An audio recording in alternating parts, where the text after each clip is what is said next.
Du coup, là, on s'est calé sur un...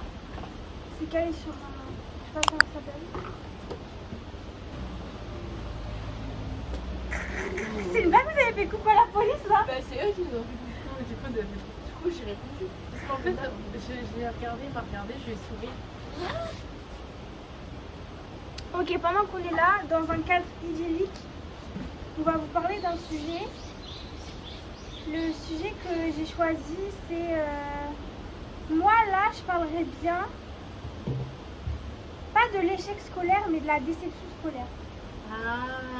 Dans un sens où, au début de mon cursus scolaire, quand j'étais à Toulouse, ben en fait, je trouve que ça a mal commencé. Genre, j'étais arrivée dans une classe et j'étais amenée avec personne. Je parlais avec personne. Ça fait que pendant des semaines et des semaines, je ne parlais avec personne.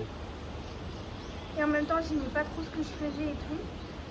Et en prenant du recul, je me dis que c'est juste une phase en sachant qu'actuellement, je suis en Corée du Sud et que je vis ma best life et que je peux me permettre de partir en week-end à Jeju.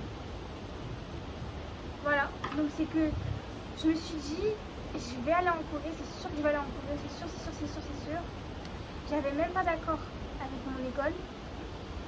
Et je me suis dit, il faut que j'y aille. Donc j'ai fait l'accord et j'y suis allée. Donc quand on est motivé à faire quelque chose, à sortir d'une situation qui ne nous plaît pas, on se bouge les fesses et on y arrivera, Inch'Allah. Voilà ma discussion de vie. Moi, grosse déception. Hein. Bah viens là. Bah, moi, j'ai trop aimé ma première année. Même si je sentais la douille arriver. J'ai senti il y avait un truc qui allait pas, que ça allait trop travailler, que ça allait être chiant. Mais première année, j'ai trop kiffé. Vraiment, très bonne année universitaire. Deuxième année, plus compliquée. Mais au final, en regardant la troisième année, j'ai quand même beaucoup kiffé la deuxième année. Par contre, là, cette année, c'est trop en fait. J'ai pas profité de mes années de jeunesse. Heureusement que je pars en vacances.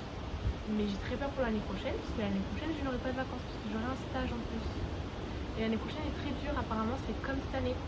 Donc, go partir en dépression. Non. C'est pour ça que j'aimerais bien trouver un stage ailleurs qu'en France, si possible. Ce qui me faut me faire changer d'air. Voilà, et j'ai hâte de finir mes études, il me reste 2 ans, en vrai, je me dis ça va aller vite. Et tu penses quoi du fait que, vas-y, genre, ça t'a un peu dérangé dans tes années de... Bah début de non, vie d'adulte? mais en fait, moi, je sais pas, je suis trop une meuf qui adore partir et faire la fête et genre être comme ça, dans la situation où j'ai aucun stress. Enfin si, j'ai quand même un peu de stress en mode des trucs de la France. Genre, faut que je paye un machin, faut que je fasse ça et tout. Mais j'aime trop être en mode, j'ai un montant d'argent. Je demande pas d'être riche, tu vois. Je demande juste à avoir une certaine somme, un certain budget à gérer. Et tu me laisses faire ce que je veux avec. Voilà, j'aimerais faire ça toute ma vie. Mais il faut travailler pour ça. Et genre ça me fait peur. J'aurais aimé encore plus profiter. Alors moi, rentrer dans la K-pop, je me suis donné l'objectif depuis 2013 de faire une LEA juste pour partir en échange en Corée du Sud. Et quand je suis rentrée en LEA, j'ai vécu la pire année de ma vie. Ma L1 c'était la pire année de ma vie. Oui, c'est pas du tout douté. Résultat horrible. J'avais mes amis, mais il y en a une qui a lâché la LEA parce que c'est elle qui sait pas. Il y en a une qui travaillait et du coup elle a lâché petit à petit. Puis l'amitié du coup s'est dégradée aussi, du coup j'avais une pression, pire année de ma vie. Et j'ai toujours eu facilement des bonnes notes. Ça fait que ma mère, vu qu'elle a vu que j'avais des mauvaises notes à venir, j'avais la pression en mode non mais tu peux faire mieux. Genre je sais que tu peux faire mieux, c'est juste que tu travailles pas. Et franchement c'était la première fois de ma vie où je travaillais et j'y arrivais pas.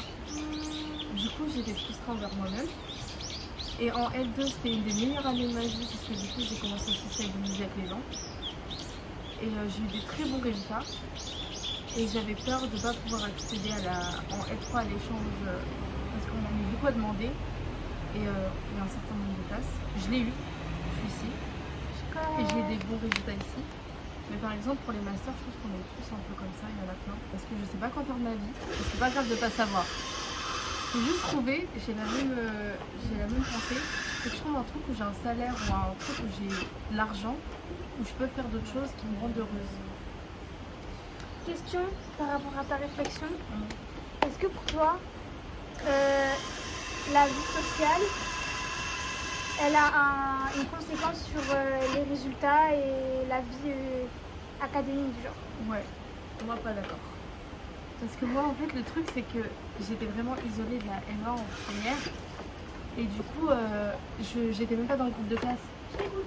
Du coup quand il y a un moment, et ça m'a vraiment genre, il y a un coup de down et j'étais vraiment pas bien, c'est qu'il y a un prof qui était pas là, ils se l'ont dit dans le groupe de classe, mais vu que j'étais pas dans le groupe de classe, j'étais seule à me planter dans la salle. Et c'est dans ce genre de moment où tu as un impact mental. Et en vrai, je pense que la plupart des gens ne sont pas impactés, mais moi je suis une personne qui a besoin d'interaction sociale. Du coup si j'en ai pas, je suis pas bien. Moi, en fait, j'ai dit je suis contre, mais en fait, non, je comprends les gens qui disent oui. Mais moi, j'ai un mental qui fait que ça m'atteint pas. Mais c'est une carte de pierre, hein. Genre, je peux être toute seule et tout. Je pense que oui, être avec des gens, ça m'aide. Mais aussi, je pensais quand t'as posé la question, c'était en mode est-ce que, genre, quand t'as beaucoup d'amis, justement, Non, et que tu fais beaucoup de juste choses, avoir une vie sociale Quand t'as trop saine, on va dire. saine, genre tu vois des gens, tu socialises, mais c'est pas non plus un... Quand il y a trop, c'est pas bien. Quand il y a pas assez, c'est pas bien. Trouver l'entre-milieu. moi, même quand il y avait trop, en L1, genre, j'ai réussi à passer à travers. De toute façon, les grands groupes à la fête, ils vont se séparer, croyez-moi. Mais moi, c'était pas des grands groupes, on faisait tout le temps et tout. Mais elle avait beaucoup d'amis en L1. En L1, vraiment, j'étais. Voilà. En L2, après, hop, j'avais pris les gens de la résidence. Et là, en L3, j'ai que les gens de l'université, je suis toute seule. Mais limite partie en dépression, mais ça m'a pas empêché de travailler. En fait, c'est que je trouve que ça donne une motivation indirecte. Moi, ça m'impacte juste au niveau de mon stress mental. Pas au niveau des révisions et tout, mais juste ça me fait partir en dépression si j'ai personne à qui parler, à qui m'amuser. Mais voilà, j'arrive à tenir une année, puisque j'en ai fait l'expérience.